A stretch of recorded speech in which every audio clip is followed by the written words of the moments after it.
Hi, everybody, and welcome to the Writing Lounge. I'm Allison Freyberg, and this is the place where we talk about communication issues, one topic at a time. We meet every couple of weeks for a webinar and try to figure out where we run into trouble with writing issues and presentation issues and general communication issues. And we try to figure out how to push past them, get through them, and thrive in our communication projects. So welcome. And today it's elevator pitches. And let's see if we can work on some ideas to craft an elevator pitch that really connects with people. Okay. This is who I am. By the way, this is not meant to be an elevator pitch. This is just an introduction, and it's a terrible elevator pitch. But this is who I am. I teach leadership communication. I teach consulting and critical thinking. I run the Writing Lounge, and I lead students on study abroad programs, short-term ones, 8 to 10 days, where we visit businesses every day. And if you want to find out more about anything, you can email me here. You can just go to the Writing Lounge to find out about Writing Lounge webinars, and you can go to redlands.edu/SB International Programs to find out about joining one of our programs, which are open to alumni, and you'll hear a bit about them actually in this little talk, because I have a kind of embedded elevator pitch, if you will. Don't be shy. Come see me, talk to me, and we'll figure out how to move forward. Okay. Also, if you want these slides, just let me know, and I can get them over to you in a PDF file. Okay. So what is an elevator pitch in 2021, soon to be 2022? Well, I go back to testimony from two people who I think are just leading business people globally today. And the first one is a colleague that worked with through the study abroad program. And she's the owner of DVSRL, which is an Italian wine export company. And she said that this is a great story about elevator pitches. She said, I met my French business partner due to a slow elevator at a hotel in New York City. We were waiting for the elevator, and by the time our journey ended 8 floors later, we were ready to do business together. And they did. And that became DV. And it is a thriving business these days. So elevator pitches are real and they're meaningful, no matter where they happen. And then the other testimony is from Jean Stevens, who's a Redlands alum, and she is the global CEO of RSM International. And we visit RSM when we go to London on our international programs. And whenever she's in town, she's gracious enough to meet with the students. And on one of those occasions, she said this. She said, I know whether I want to work with someone within 7 seconds of meeting them. That was a pretty powerful statement, and it really hit both me and the students hard. And we realized, what are we going to do with those 7 seconds? And that's a bit what I want to talk to you about today. I do like this book.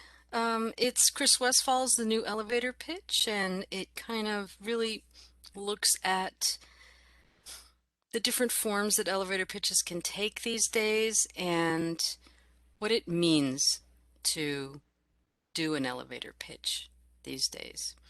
I like it quite well. Okay, I think that an elevator pitch is an opportunity to connect and to really start a relationship with someone. It's a chance to get someone to say, okay, tell me more. You are never going to persuade anyone of anything in 7 seconds, in 10 seconds, in 30 seconds, or a minute. What you can do, however, is get them to say, okay, tell me more. And that's what we're going to focus on. We're going to talk about, what are you trying to do? Who are you talking to? How can you captivate people? What's your message? How can you clarify it? And how can you state your need or your outcomes, your desired outcomes? We'll see what we can get from that. Nope. But wait a minute, Allison, can't you just give us some templates? Those are my cats, by the way. I think they kind of look like Hall& and Oates, for those of you who remember Hall& and Oates. Um, and they get a little impatient, I have to say. And I can understand you probably coming to this, you want some templates to help you with an elevator pitch, and I will provide them for you. But I want first to talk about the stuff that goes into those templates and how to generate compelling material. So we'll get there. We're just not there yet. So the first question in terms of what are you trying to do is, I think you're trying to eliminate how you're relevant to somebody else or somebody else's needs in 10 seconds, in 30 seconds, in 1 to 2 minutes. How are you relevant? And where might you need an elevator pitch these days other than an elevator? Certainly at a networking event, at a prospect or proposal meeting, at a team meeting, at a job interview, at a conference, in line at Starbucks. Perhaps most importantly, sharing aperitivos in Italy on a School of Business and Society trip. I told you it would be in here. In other words, anywhere, any space, anytime, you need to be ready. But I also think you need to really start by thinking who you're talking to. What do you know about your audience? Now, I don't know about you, but I continue after all these years to get very nervous having to talk to people in public.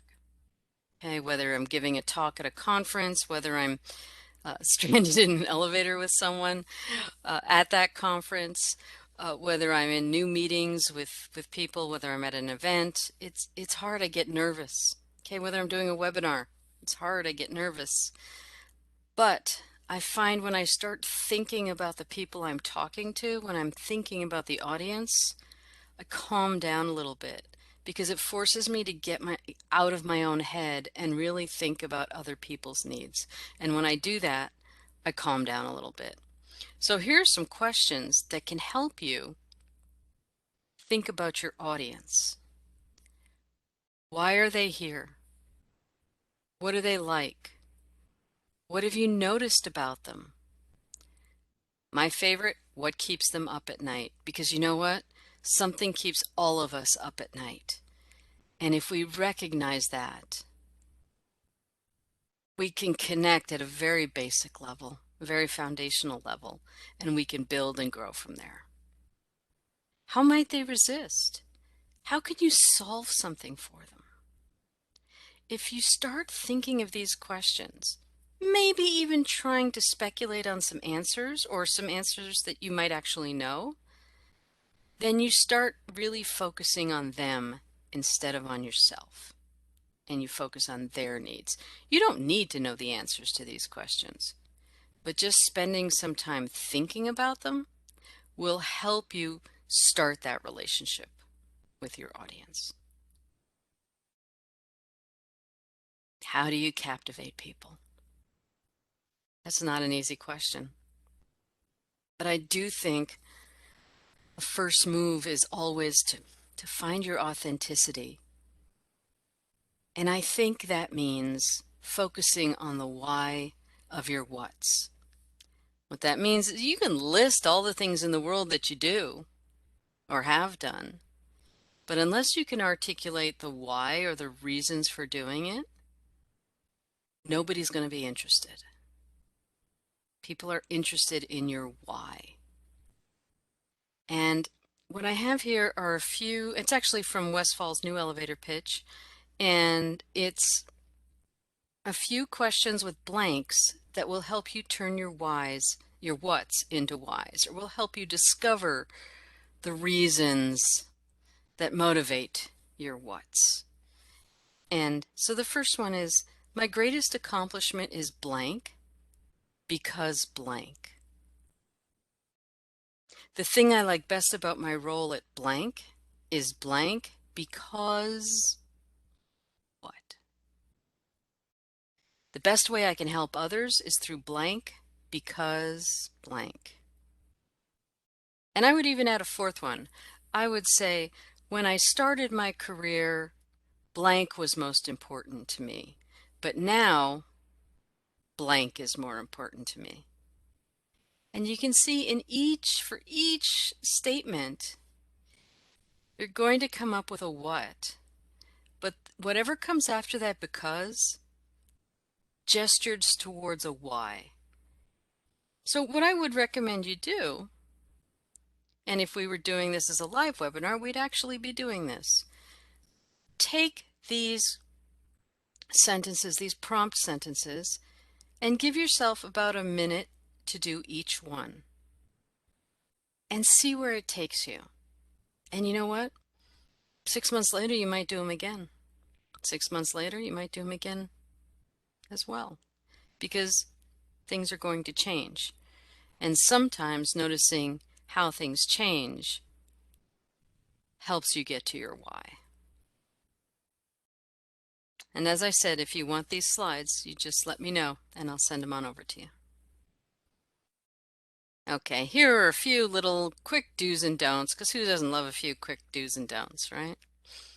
I would say, as you know, we are doing a lot of things virtually these days that we hadn't done before.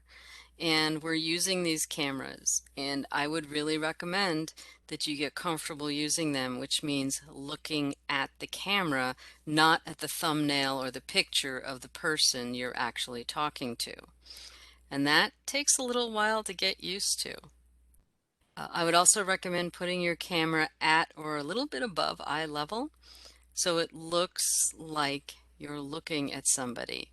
If I'm talking at you like this, blah, blah, blah, blah, blah, blah, blah, all you're doing is seeing the top of my head, and that isn't really grounds for connection. So keep trying, keep working on that. Don't apologize. How many times a day do you say, "Oh, I'm sorry. Oh, I'm sorry. Oh, I'm sorry. This might be a dumb question. Oh, I'm sorry for bothering you. Oh, I'm sorry." It's time to stop.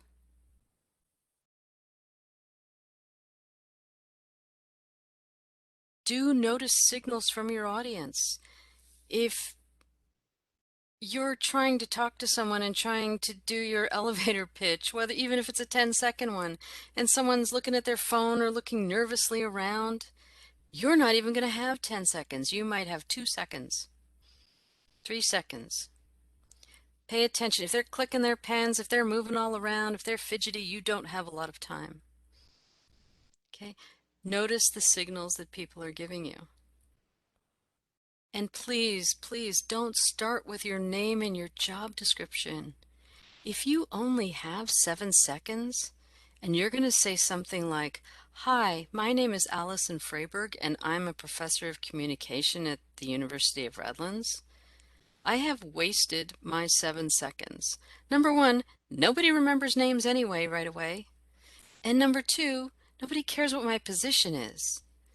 They care about how I can be relevant to them. Don't waste your 7 seconds. There'll be time later for names and job descriptions.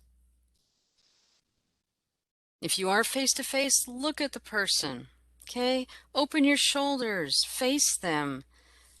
Even if you have, if you can't find the words, I stumble over words all the time. If you're giving people other signals that suggest you're interested and they have your attention, that will work for you. And try above all not to sell, but try to think of the word connect. How am I going to connect? How am I going to start a relationship with someone?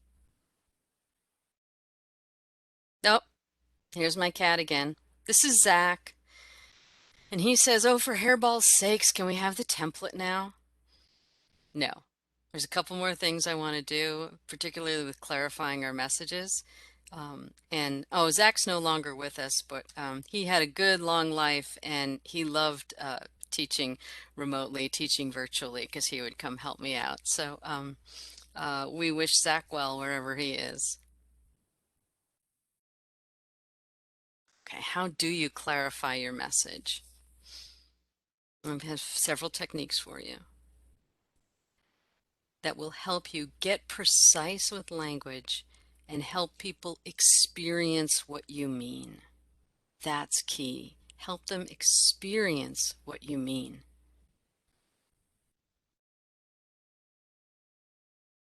Technique number one. How do you clarify your message?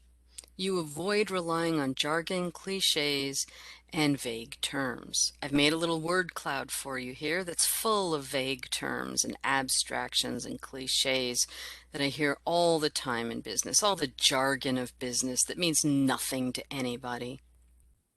Success, advanced, negative outcomes, society, leadership, leading, competitive growth, technology, management, all these words that are that mean a million things to a million people. And if a word or a phrase means a million things to a million people, it's very, very difficult to help them see what you mean.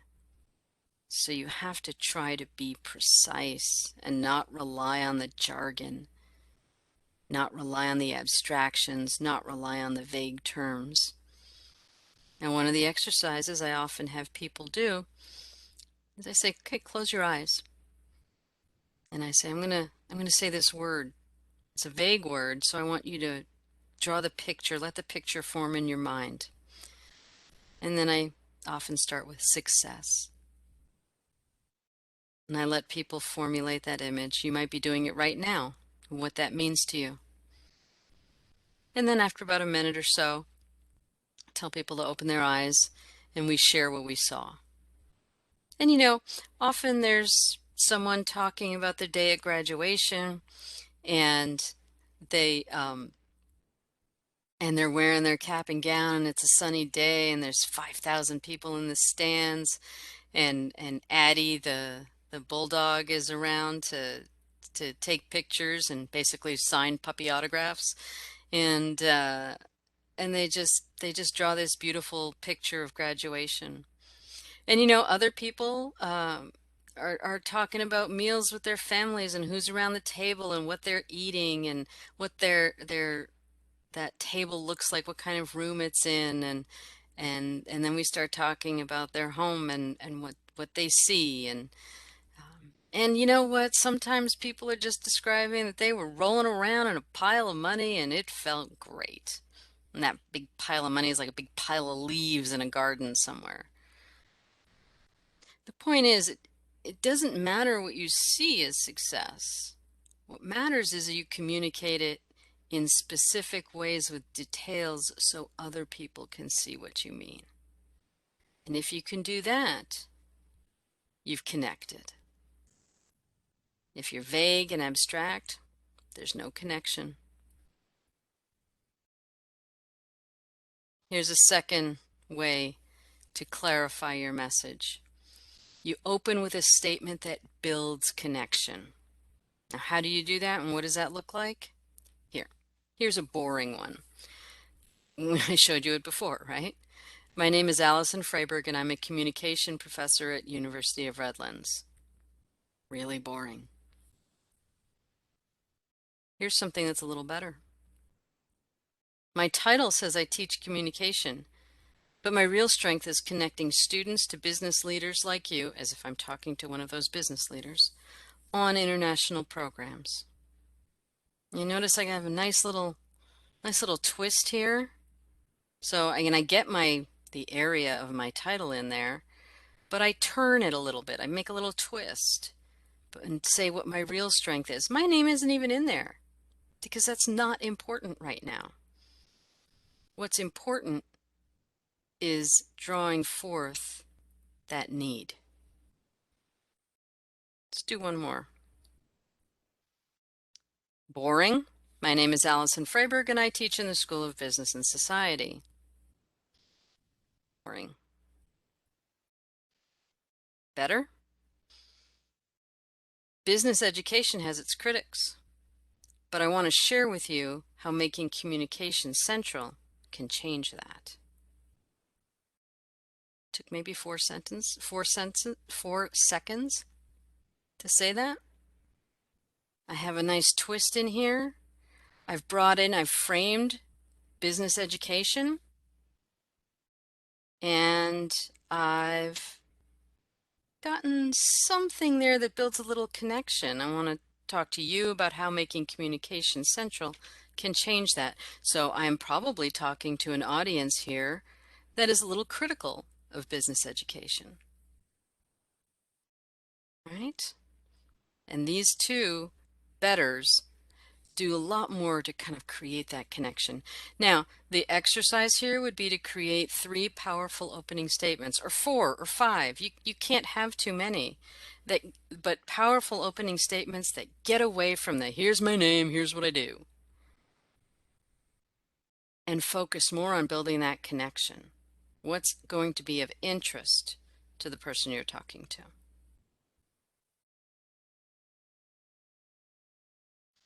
The third way you can clarify your message is you can explain your perspective by saying what's at stake for the audience.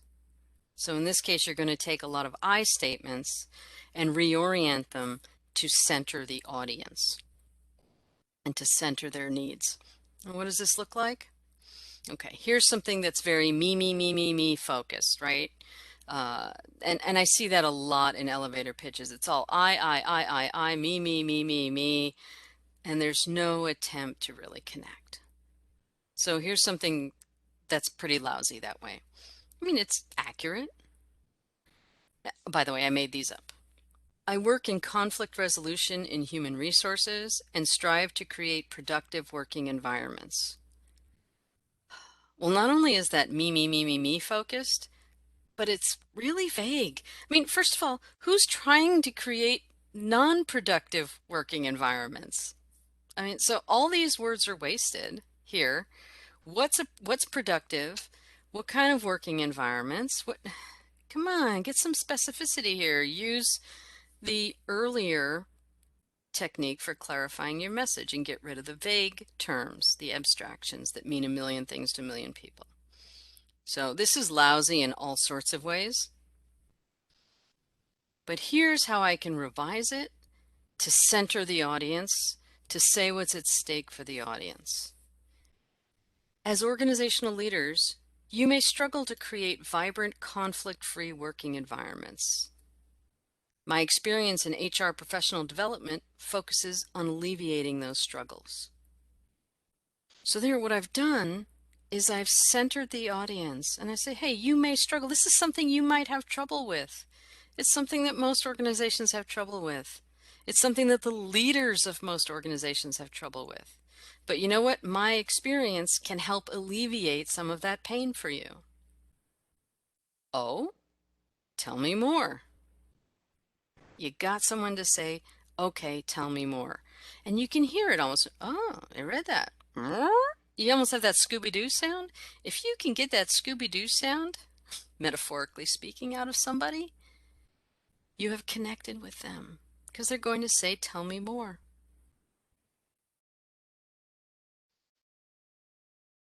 The fourth way to clarify your message is with the XYZ method to highlight your achievements. This is very, very common and recommended in your resume building, where you talk about this is what you did, this is what you accomplished, and this is how you measured it, right? So here's a boring version that just does the Z, what you did. I lead short-term international study programs. Okay, big deal, who cares? Better? What did I accomplish? Students, all of a sudden I'm gone, right? It's about who I'm benefiting or who is benefiting from my work. Students gain a global perspective meeting business leaders on the international study tours I lead. Aha, that's the accomplishment. But even best is when I can talk about how I've measured that. Here we go. More than 500 Redlands students have gained a global perspective meeting business leaders in 27 countries and counting on the international study tours I lead. So what did I do? I lead the study tours. What did I accomplish? Students gain a global perspective. And how did I measure that? I got 500 students, I got 27 countries. And this is a nice statement that includes the X, the Y, and the Z. And really, if your resumes don't incorporate this technique, it would be really helpful to go and do some revisions on that front as well. It really helps people experience your accomplishments. And the last technique, it's a little summary technique for clarifying your message. I really like this exercise. I do it in the communication courses I teach, where you try to think of 2 or 3 keywords that you want your audience to associate with you. Because the best I'm going to do with the little time I have from somebody in terms of connecting is they're going to say, "Oh yeah, Allison, she's the she's the global connecting communication person." Probably won't even have time for those 3 words, right? Unless I had a good 2 minutes to talk to them. Um, but it might be, "Oh, Allison, communications." Yeah. If I only had if I only had those 10 seconds. So here's the exercise. Like my 3 words would probably be communication, global or international, and connector. I like to think I put people uh, who might not ordinarily meet in touch with each other. That's one thing I can really bring to any situation. Well, what you do is you craft whatever elevator pitch you want, whether it's a 7-second, a 10-second, a 30-second, a 1-minute, a 2-minute, and you actually pitch it to people. Try to get a few people. And it really works well if you have a small group and you pitch it to a few people. And then you have the people you're talking to write down the 1, 2, or 3 words that they thought from hearing your pitch were your keywords. And then they tell you. And what happens is, if let's say you've told this to 5 people and they all have different versions of the words that they thought were most important in your pitch, then you haven't been clear, right? You've been all over the place because they all got different answers. But if you find that they're all coming through with the same couple of words, 2 or 3 words, then you've clarified your message. And what's important is to keep coming back and doing this. Every 6 months, every year. Mine changes. It has over the years. That's what's interesting. That's what makes me realize how I've changed and how my ability to meet others' needs changes too. Okay, here's a couple of templates and then we'll conclude. I'll just introduce you to a few templates and see what's there. So for a 10-second pitch, you've got about 20 words max. You want to focus on connecting your what to your why. And you might just try a simple version of the XYZ exercise. So here's a couple of examples. There's a what, a how, and a why in each. As an HR conflict resolution specialist, I resolve disputes in teams and departments by creatively integrating needs of all parties. When unstated needs are truly met, you know what? Everyone's satisfied. Oh, tell me more. Here's another what, how, why for a 10-second pitch. Redlands students gain a global perspective on the international business study tours I lead. This is the most meaningful part of my work because experiential learning is lifelong learning. Oh, interesting. Tell me more. That's all you want to get out of this. Tell me more. Here's a template for a 30-second pitch. Now here you can get a little more into it. I would say you have about 8 to 10 brief sentences or 80 to 90 words. And you just want to kind of build on that 10-second pitch by maybe including some info about the audience, the organization, or the industry, and how you can really help. Okay, so maybe fill it in a little more. Westfall recommends a frame, and I like that, some sort of framing question that invites the listener in. Maybe it's a question like, doesn't it seem like the burden on HR departments has grown of late? Then you go for a what. As an HR conflict resolution specialist, I resolve disputes in teams and departments by how? Creatively integrating needs of all parties. Why? Well, when unstated needs are truly met, all parties are satisfied. Everyone's happy. Now, what's your value add? What are you bringing to this, you specifically? My ability to communicate with disparate parties to discover what's driving conflict has helped organizations thrive. And here's your close, which is a bit of an invitation. If this is the kind of work that you would find beneficial, I'm available. It's not a hard sell. It's identifying a need, stating your value add, and declaring your availability. That's good for about 30 seconds. Now, if you have a 1 to 2 minute pitch, you have to think a little bit more about the structure and what you're trying to include. So I've given you a couple of templates here. One is a rhetorical technique called Monroe's motivated sequence, which really focuses on getting people to see what you see and then having a call to action.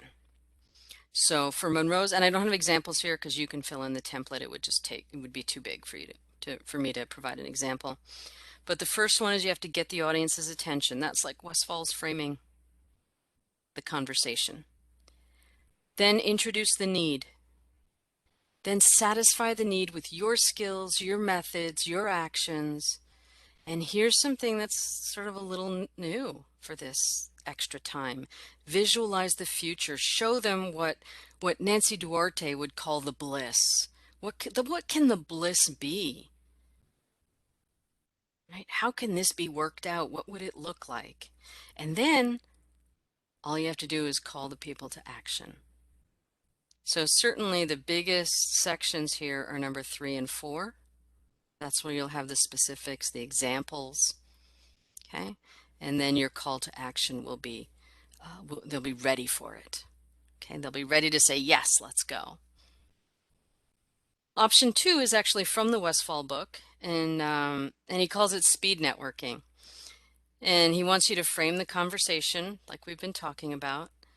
Then connect to your key point, preferably with a little unexpected twist, like I did with my, my job is a communication specialist, but my real strength is something else.